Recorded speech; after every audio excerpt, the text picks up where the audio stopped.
السلام علیکم ورحمۃ اللہ وبرکاتہ۔ حضرت انس رضی اللہ عنہ بیان کرتے ہیں، رسول اللہ صلی اللہ علیہ وآلہ وسلم نے فرمایا، جس شخص میں 3 خصلتیں ہوں، اس نے ان کے ذریعے ایمان کی لذت و حلاوت کو پا لیا، جس کو اللہ اور اس کے رسول سب سے زیادہ محبوب ہوں۔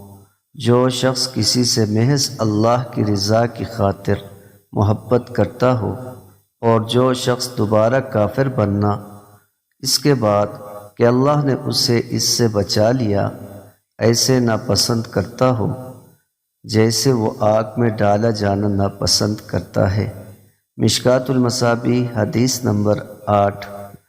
حضرت عمر بن خطاب رضی اللہ عنہ بیان کرتے ہیں، رسول اللہ صلی اللہ علیہ وآلہ وسلم نے فرمایا، تمام اعمال کا دار و مدار نیتوں پر ہے۔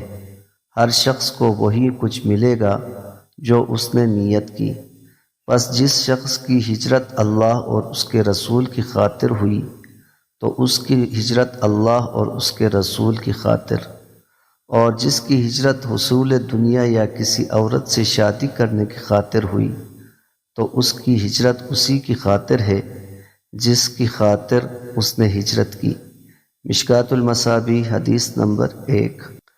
حضرت عباس بن عبد المطلب رضی اللہ عنہ بیان کرتے ہیں، رسول اللہ صلی اللہ علیہ وآلہ وسلم نے فرمایا، جو شخص اللہ کے رب ہونے، اسلام کے دین ہونے اور محمد صلی اللہ علیہ وآلہ وسلم کے رسول ہونے پر راضی ہو گیا، اس نے ایمان کی لذت کو پا لیا۔